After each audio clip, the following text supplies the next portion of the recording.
출애굽 사건은 여러 가지 반복 형태로 나타나고 있습니다. 계속 재앙이 떨어지고 그러면 그때 잠시 제정신이 돌아왔다가 그 재앙이 그치면 다시 원래대로 돌아가는, 그리고 다시 재앙이 떨어지고 제정신 나고 원래대로 돌아가고 하는 것이 지금까지 6번이나 계속 반복되어 왔습니다. 그리고 하나님의 말씀도, 메시지도 역시 반복되었습니다. 내 백성을 보내라. 그들이 나를 섬길 것이다. 내 백성 보내라. 그들이 나를 섬길 것이니라. 계속 반복되어 왔습니다. 이러한 반복적인 말씀은 애굽 사람들의 입장에서 들어보면 굉장히 지겨운 소리입니다. 또 저 소리 하는구나. 그리고 스토커를 만난 것처럼 아주 그럴 거예요. 보기 싫은 저 인간이 또 나타났구나. 그죠? 모세를 보면서 바로가 얼마나 치를 떨었겠나 생각을 해보십시오. 그러나 이것을 귀담아 들은 사람들에게는 생명의 반복이었어요. 무시할 수 없는 강력한 경고가 그 안에 들어있는 생명의 메시지였습니다. 오늘 우리는 말씀이 왜 자꾸만 반복되는지, 이유가 어디에 있는지, 그리고 반복의 배경을 살펴보게 될 것입니다. 그러면서 동시에 이러한 반복을 통해서 하나님이 모세를 바로 앞에 세우실 때 어떻게 세우셨는지, 우리가 세상을 향하여 직면해 섰을 때에는 어떻게 직면해서 제대로 당당히 설 수 있을지, 그리고 하나님이 반복 말씀하실 때 어떤 일들이 일어나는지 우리가 이것을 살펴보도록 하겠습니다. 맨 먼저 배경을 살펴보겠습니다. 13절을 읽겠습니다. 여호와께서 모세에게 이르시되 아침에 일찍이 일어나 바로 앞에 서서 그에게 이르기를 히브리 사람의 하나님 여호와의 말씀에 내 백성을 보내라. 그들이 나를 섬길 것이니라. 아멘. 여러분, 이 말씀에 아침에 일찍이 일어나라는 말씀을 주목해 보시기를 바랍니다. 밑줄을 그어 보셔도 괜찮겠습니다. 아침에 일찍이 일어나. 이 말이 얼마나 어떻게 보면 하나님 말씀 같지 않은 말씀인지 아시겠죠? 왜 그렇습니까? 그때는 농경사회였죠. 농경사회의 특징은 뭐죠? 해가 지면 자고 해 뜨면 일어난다는 거예요. 그렇죠? 요즘처럼 소위 말하는 밤 문화를 즐기는, 나이트 라이프를 즐기는 그런 날은 불과 120, 30년이 되지 않았습니다. 그리고 여러분 생각해 보십시오. 모세가 지금 어린아이입니까? 새 나라의 어린이는 일찍 일어납니다. 그 프랑스의 민요 가운데 프레르 샤크 하는 그런 노래가 있어요. 샤크야 일어나라 일어나라. 지금 종이 울리고 있는데 뭐하니? 너 일어나라. 근데 그런 노래가 그 서구 유럽 쪽에는 다 같이 있어요. 우리나라도 뭐가 있습니까? 새 나라의 어린이는 일찍 일어납니다. 그렇죠? 근데 80 먹은 할아버지한테 일찍이 일어나라. 이게 무슨 말입니까, 여러분? 하나님께서 아니 이 유치 유아부 아이도 아니고 이제는 이스라엘 민족의 영도자로 세운 할아버지한테 아침에 일찍 일어나라는 그런 농경 시대에는 너무나 당연한 상식적인 말씀, 그렇죠? 그리고 너무나도 어쩌면 격에 맞지 않는 말씀을 던지는 이유가 뭐냐 하는 것이죠.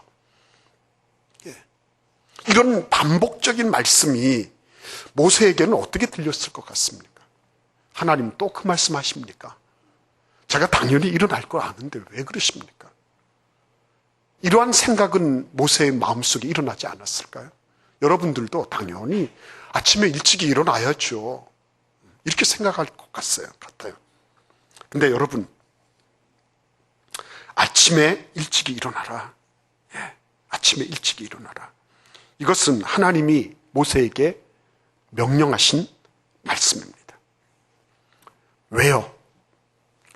바로가 준비하기 전에, 세상이 준비를 마치기 전에 하나님의 사람이 먼저 준비되어 있어야 되었기 때문입니다. 모세는 아무 때나 바로의 궁에 나설 수 있었어요. 아무도 모세를 제지할 수 없었습니다. 그가 나타나는 시간이면 바로도 와서 그 앞에 뭔가 주의를 집중해야 했습니다. 그러니 시간상의 문제 때문에 하나님이 모세를 일찍이 일어나라라고 말씀하신 것은 아닐 것입니다. 세상의 주도권을 다투기 전에, 정권을 다투기 전에, 다른 이들이 먼저 시작하기 전에 하나님의 사람이 시작했어야 됐기 때문입니다. 세상과 같은 보조로 세상이 일어나는 그 시간에 준비를 하는 그런 상황, 그 이전에 먼저 뇌가 시간을 장악하라고 말씀하시는 겁니다. 아니, 더 정확하게는 뇌가 뇌 자신의 몸부터 주도권을 가지고 움직이라고 말씀하고 계신 것입니다. 하나님은 말씀을 주시기 전에, 하나님의 일을 행하시기 전에 먼저 모세 자신이 자신의 몸을 일깨우고 다른 모든 일보다 자기 자신의 시간의 주도권을 지니도록 명하고 계신 것입니다. 그래서 여러분, 아침에 일찍 일어나는 것은 중요한 것입니다. 그리스도인들이 아침에 일찍 일어나서 하나님의 말씀에 귀 기울이고, 그리고 내가 오늘 하루를 어떻게 행할 것인가, 삶의 주도권을 쥐고 준비하며 시작하는 것은 대단히 중요한 것입니다. 목사님, 저는 밤늦게까지 일해야 돼요. 맞습니다. 그런 분이 계실 것입니다. 저는 철야 작업을 해야 되는 사람입니다. 불규칙적인 그런 일을 해야 되는 사람입니다. 맞습니다. 그런 분들이 계실 겁니다. 예외적이겠죠. 그러나 만약 여러분, 내가 다른 어떤 곳에 여흥으로, 취미로, 혹은 다른 어떤 것으로 밤늦게 잠자리에 들어야 됐다. 그래서 아침에 일어날 때 너무나도 힘들고 어렵게 온 얼굴에 만상의 인상을 찌푸리면서 일어나야 되고, 그리고 아침에 일어나는 것이 죽는 것보다도 더 힘들게 세상을 직면해야 된다면, 그러면 한번 고민해 봐야 되지 않겠습니까? 자기 자신의 삶의 주도권을 가지고 있지 못한데 어떻게 세상과 싸울 수 있겠냐는 거죠. 모세야, 네가 지금 애굽 왕 파라오를 만나야 되는데 네가 느적하니 일어나서 나는 80 노인입니다 그러면서 그렇게 할 수 있겠느냐? 아니라는 것입니다. 내 자신부터 내 몸의 주도권을 회복해라. 네가 아침 일찍이 일어나서 내 자신의 생에 있어서 가장 중요한 것을 네가 감당하고 있다는 것을 증명해 보여라. 이렇게 하나님이 말씀하고 계신 것입니다. 그러므로 출애굽 사건은 단순하게 히브리 백성들이 떼거리를 이루어서 60만 명이 다 빠져나갔다 하는 그런 얘기가 아닌 것입니다. 그 이전에 모세 자신으로부터 자신의 삶이 하나님 앞에 바르게 정립되어 있는 것으로 시작되고 있는 것입니다. 하나님의 사람들은 세상의 주도권을 쥐려고 싸우기 전에 하루의 주도권을 지는 일에 집중했습니다. 그 하루의 주도권을 지는 것은 아침 일찍 일어나는 것으로 나타났습니다. 하나님은 이 말씀을 가볍게 여기지 않는 사람들을 귀하게 사용하셨습니다. 예수님은 아침 일찍이 새벽이 동토기 전에 벌써 일어나셨습니다. 제자들도 힘들어하고 피곤해하는 그 과정 속에서도 예수님은 자신의 생의 주도권을, 자신의 시간의 주도권을 결코 세상에 아끼지 않으셨습니다. 그리고 그분은 공생애를 완성하셨습니다. 여러분, 사도 그리고 속사도 그 이후의 모든 교부들, 사막으로 뛰쳐나갔던 많은 성자들, 그분들의 삶을 가만히 들여다보면 그분들은 새벽을 황금의 시간대로 사용하고 있었다는 것을 알 수 있게 됩니다. 여러분은 어떻게 지금 맞이하고 계십니까? 시간의 주도권을 어디에 두고 계신 것입니까? 여러분의 시간의 정점을 어디에다가 찍기를 원하십니까? 하나님은 80 노인 모세에게 아침에 일찍 일어나라고 하는, 어떻게 보면 전혀 불필요한 말씀, 어떻게 보면 전혀 걸맞지 않는 말씀, 그런 말씀을 반복해서 말씀하고 계신 것을 우리는 주목해 봐야 되는 것입니다. 자, 그러면 이제 이 말씀을 읽어보도록 하겠습니다. 다시 한번 13절을 읽겠습니다. 여호와께서 모세에게 이르시되 아침에 일찍이 일어나 바로 앞에 서서 그에게 이르기를 히브리 사람의 하나님 여호와의 말씀에 내 백성을 보내라. 그들이 나를 섬길 것이니라. 아멘. 예. 모세는 자신의 삶을 주도적으로 꾸려나갈 수 있는 사람이었습니다. 그런데 자신의 삶만 꾸려나가는 것으로 완성되지 않았습니다. 나만 잘 된다고 해서 되는 것 아닙니다. 나만 1차선을 잘 얌전하게 주행하고 있다고 해서 중앙선 침범해 오는 차를 막아낼 수는 없는 것입니다. 모세는 지금 갈등의 접점, 대립의 최전선에 서게 되었습니다. 말하자면 혼돈의 가장자리에서, 그 혼돈의 가장자리, 그 최전선에 서서 하나님의 뜻을 관철해야 되는 그런 입장에 선 사람이 된 것입니다. 그런데 오늘 하나님은 모세에게 이렇게 말씀하고 계십니다. 바로 앞에 서라라고 말씀하고 계신 것입니다. 여러분 한번 생각해 보십시오. 언제 모세가 바로 앞에 들어 누운 적이 있습니까? 없죠. 하나님께서 얘야 너는 바로 앞에 들어놓아라 이렇게 말씀하신 적이 없습니다. 항상 바로에게 들어가라, 아니면 바로에게 가라, 바로에게 서라, 이렇게 계속 말씀해 오신 거예요. 그러니 이번에도 당연히 바로 앞에 가서 서게 될 줄을 모세도 알고 바로도 알고 바로의 신하들도 알고 세상 사람들도 다 압니다. 그런데 하나님은 동어 반복적으로 이 말씀을 지금 던지고 계신 것입니다. 왜 이렇게 하실까요?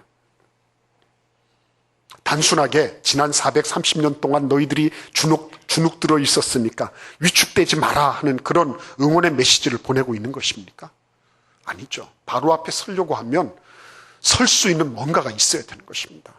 그렇지 않습니까, 여러분? 예. 여러분, 그러니까 이 모세가 그 하나님의 능력을 힘입어서 그래서 하나님의 그 어떤 위력 시범자로 딱 나타나서 바로에게 그냥 일장연설을 하고 너 말 안 들으면 이렇게 해버린다 하는 그런 정도가 아니었어요.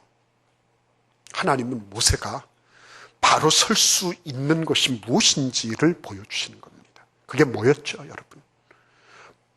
모세가 바로 앞에 당당하게 설 수 있는 이유가 어디에 있었습니까? 말씀에 있었습니다. 추호의 망설임 없이 바로 앞에 설 수 있게 된 것은 그가 하나님의 말씀에 근거한 심부름을 하고 있었기 때문입니다. 우리가 왜 세상에 주눅들어 있었을까요? 주눅들을까요? 그동안 430년 동안 노예 생활을 했던 이 히브리 사람들, 이 이스라엘 사람들이 왜 그렇게 힘을 못 피고 오금을 못 피면서 그러한 삶을 살 수밖에 없었을까요? 말씀이 없었으니까. 말씀이 없었습니다.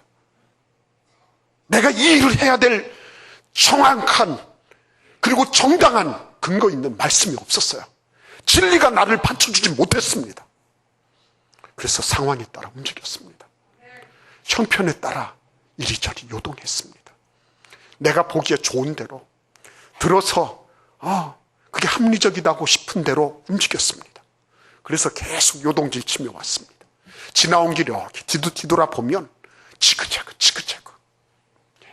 그런 거죠. 상황과 형편을 보면 지금 6번이나 계속해서 재앙이 내려지고 그리고 하나님이 어떤 분인지를 자꾸 알려주셨지만 그럼에도 불구하고 바로와 그 신하들은 요지부동이었습니다. 그걸 보면 더 이상 얘기하고 싶은 마음이 없어질 것 같아요. 그럼에도 불구하고 하나님은 그걸 시키시는 거예요. 상황과 형편에 연연하지 말고 그것에 집중하지 말고 하나님의 말씀에 집중해라 라고 말씀하시는 거죠. 하나님의 말씀에. 내가 지금 힘들어서 죽겠어요. 그래, 맞다. 힘들어 죽겠다. 그러면 하나님은 뭐라고 말씀하시니? 하나님이 한 걸음 더 나아가서 우리에게 물어보시는 겁니다. 예. 여러분, 바로 앞에 서는 거, 그거 당연한 일이에요. 그러나 모세가 바로 앞에 설 수 있었던 이유는 하나님의 말씀이 있었기 때문이에요. 우리가 이 쇠풀무와 같은 이 세상의 시스템을 향해서 내가 자유를 누리고 그리고 마음껏 하나님을 섬길 수 있는 그런 존재가 된다는 거, 쉬운 일 아니에요. 그런데 하나님 말씀하시는 겁니다. 그래, 하나님의 말씀대로 하나님의 말씀을 가지고 있으면 돼. 너에게 하나님의 말씀이 있으면 돼. 이렇게 말씀하시는 거예요. 여러분, 하나님의 말씀 가지고 시작하고 계십니까? 하나님의 말씀으로 내가 지금 세상을 직면하고 있습니까? 안 그러면 나의 지혜와 경험으로 내가 지금 그동안에 좀 쌓아놨던 그런 어떤 사람들 관계, 뭐 이런 것 저런 것들로 그렇게 하고 있습니까? 허약하죠. 빈약하죠. 아슬아슬하죠. 그러나 동어 반복적이었지만 모세에게 하나님이 말씀하셨을 때 이거는 능력이 있었습니다. 언제 어느 때 바로에게서도 절대 뚫리지 않는 것입니다. 굴욕당하지 않는 것입니다. 430년 동안 굴종을 당해왔는데 근데 지금은 바로 앞에 당당히 서는 것입니다. 왜요? 하나님의 말씀이 계시니까. 그렇죠? 하나님의 말씀이 계시니까 말씀이 있으면 그렇게 서게 되는 것입니다. 여러분도 여러분의 자녀들도 그렇게 서게 되는 것입니다.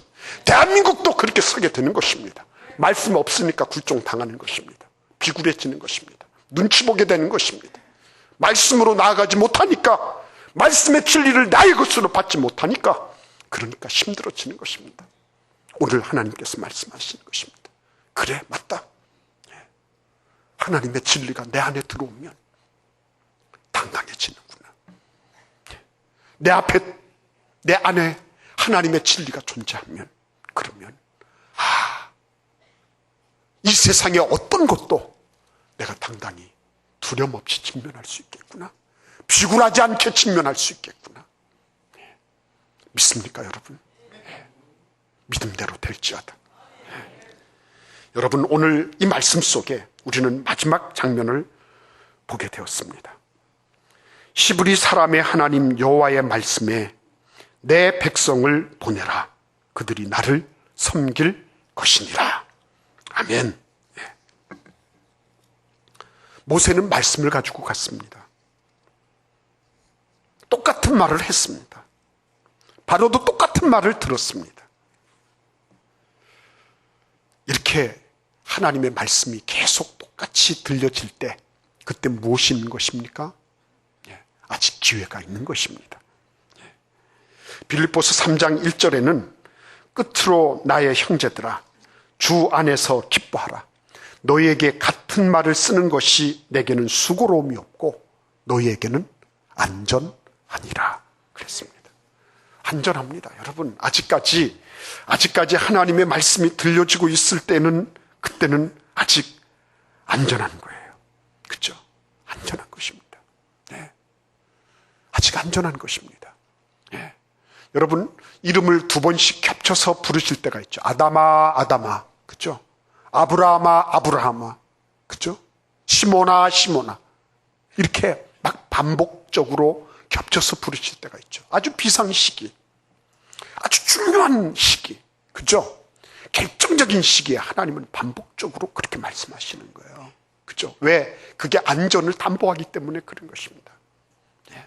여러분, 우리의 삶 속에, 우리의 마음 속에 하나님이 반복적으로 말씀하시는 것이 있습니까? 그거는 나를 안전하게 지키시려는 하나님의 음성인 줄 믿으시기를 바랍니다. 두 번째는 이것은 우리에게 기회를 주시는 말씀입니다. 기회가 있다는 것입니다. 그죠? 예. 18절 말씀을 한번 읽어보겠습니다. 내일 이맘때면 내가 무거운 우박을 내리리니 애굽 나라가 세워진 그 날로부터 지금까지 그와 같은 일이 없었더라. 아멘. 예. 여러분, 내일 이맘때면 왜 지금 당장을 안 하시고 지금 당장이라도 하나님이 심판하실 때면 심판하실 수 있는 거죠.